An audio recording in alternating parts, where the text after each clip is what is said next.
আসসালামু আলাইকুম সম্মানিত ভিউয়ার্স, কেমন আছেন সবাই?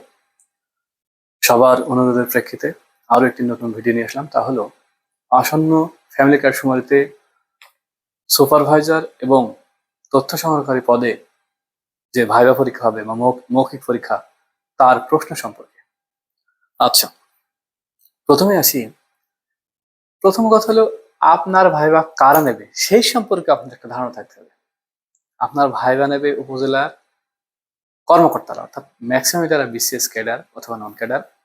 হ্যাঁ, এদের জ্ঞানের পরিধিটা অনেক, অর্থাৎ দেশ বিদেশের প্রত্যেকটা বিষয়ের সম্পর্কে কিছু কিছু জানে, আর কিছু বিষয়ের সবকিছু জানে এই বিষয়। তো প্রথমে আসি। প্রথমে আপনার নাম। একটা মানুষের পরিচয় হয় তার নাম দিয়ে। আপনার নামের অর্থ কি এটা ধরতে পারে।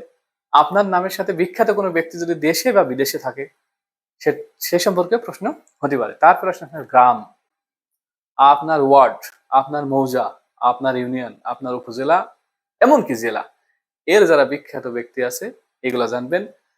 গ্রামের চৌহদ্দি, অর্থাৎ চৌহদ্দি বলতে চারিপাশে যে সীমানা, এটা আপনাকে জানতে হবে, চিনতে হবে। নাহলে আপনি কোন গ্রাম থেকে কাউন্ট শুরু করবেন বা ফ্যামিলি কার্ডের তথ্য নেবেন, কোন ওয়ার্ডে নেবেন, কোন মৌজায় নেবেন, এগুলো আপনার জানতে হবে। তারপর আসি, শুমারি কি, জরিপ কি, খানা কি, পরিবার কি। ধরতে পারে একটা পরিবারের সঙ্গ দেন, ঠিক আছে, একটা খানার সঙ্গ দেন। খানা বলতে বোঝায় এক পাকে, অর্থাৎ এক রান্নাতে যে কজন একসাথে খায়, এমন সেটা হলো খানা। আর পরিবার আমরা পিতামাতা, ভাই বোন, স্ত্রী, সন্তান এদের নিয়ে একত্রে বসবাস করি, সেটাই পরিবার। আচ্ছা, তারপর আসেন আপনি কাজের প্রতি ডেডিকেটেড কিনা, মনোযোগী কিনা, ধৈর্যশীল কিনা, সেটা কিন্তু তারা বোঝার চেষ্টা করি, বলার চেষ্টা করবে।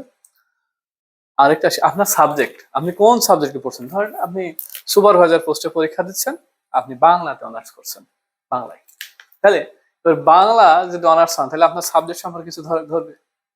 আমাদের কবিগুরু রবীন্দ্রনাথ ঠাকুর, জাতীয় কবি নজরুল ইসলাম, মাইকেল মধুসূদন, জসীমউদ্দিন থেকে শুরু করি, এদের সম্পর্কে দু একটা ধরলো। আপনি ইংরেজিতে পড়ছেন, তাহলে ইংরেজি সাবজেক্টে কিছু ধরলো বা একটা ট্রান্সলেশন ধরলো। ঢাকা বাংলাদেশের রাজধানী, এটা একটু বলেন তো ইংরেজিতে। হ্যাঁ, আচ্ছা গেল। আপনি রাষ্ট্রবিজ্ঞানে পড়াশোনা করছেন, তাহলে রাষ্ট্রবিজ্ঞানের জনককে। আচ্ছা, গণতন্ত্রের একটা সুন্দর সংজ্ঞা দিয়েছেন আব্রাহাম লিঙ্কন, এই সংজ্ঞাটা একটু বলেন তো। ঠিক আছে, ষোড়শ লুই রাষ্ট্র সম্পর্কে কি বলছিল, আই এম দ্য স্টেট, এইসব। চতুর্দশ লুই, এইসব বিষয়গুলো। হ্যাঁ, তারপরে বলা হচ্ছে এটা তো চাকরি না, স্বেচ্ছাসেবক, ভলেন্টিয়ার। তাহলে আপনি আপনার পড়াশোনা অফ রেখে অথবা কোনো কাজ কর্ম যদি সেগুলো অফ রেখে এই খারাপ আবহাওয়ার ভিতরে আপনি প্রত্যেক বাড়ি বাড়ি যাবেন, এত কষ্ট না, আসলে সম্মান তো তেমন দেবেন না, কেন আপনি করবেন? তখন আপনাকে কিন্তু বুঝিয়ে বলতে হবে একটি একটি রাষ্ট্রীয় কার্য। এই রাষ্ট্রীয় কার্যে নিজেকে অংশীদার হতে পেরে, নিজেকে ইনগেজ করতে পেরে, আমি যদি করতে পারি তাহলে আমি গর্ববোধ করব। রাষ্ট্রীয় কাজের অংশীদার হওয়া একটা সৌভাগ্যের বিষয়। হ্যাঁ, টাকা টাকা আপনার প্রয়োজন আছে, ঠিক আছে, কিন্তু এই কথা আপনি সুন্দর করে বুঝিয়ে বলতে হবে। ঠিক আছে।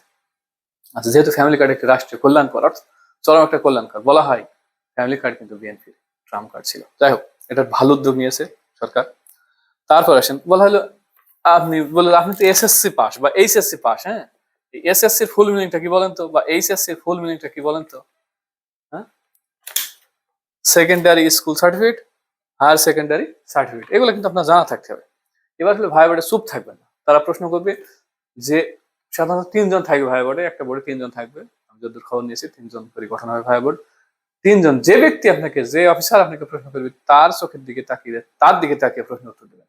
এটা কিন্তু স্মার্ট একটা বিষয়, আত্মবিশ্বাস থাকতে হবে। ঠিক আছে, স্মার্টলি কথা বলবেন।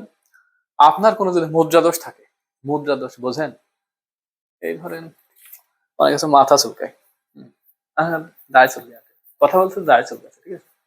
আচ্ছা, কেউ দেখা গেলো হাতের নখ ফোটায়, কেউ দেখা গেলো আমাকে ভাইবার ভিডিওতে, না এগুলো করা যাবে না। আবার বিষয়টা এইগুলো করা যাবে, স্পষ্ট ভাবে কথা বলতে হবে। ঠিক আছে।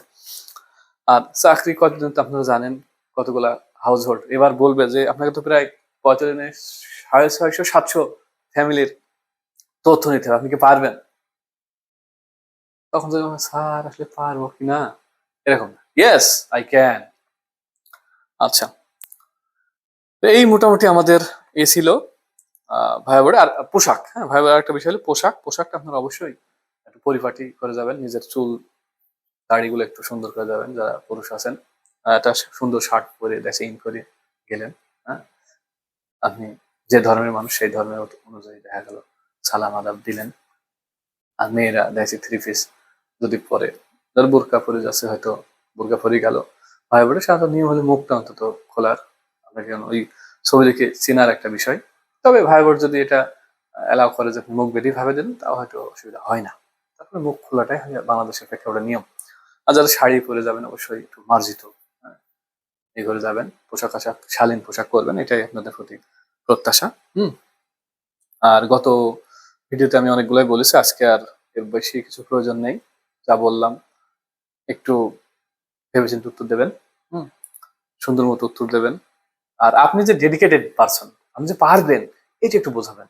আর যদি অভিজ্ঞতা আপনার থাকে, বাংলাদেশ পরিসংখ্যান ব্যুরো কর্তৃক আয়োজিত যেসব শুমারিগুলো আছে, দেখা গেল অর্থনৈতিক শুমারি, জনশুমারি, খানা শুমারি, কৃষি শুমারি, তাহলে তার কথাই নেই যে আপনি তো আসলে এগুলা করে এসছেন, অভ্যস্ত।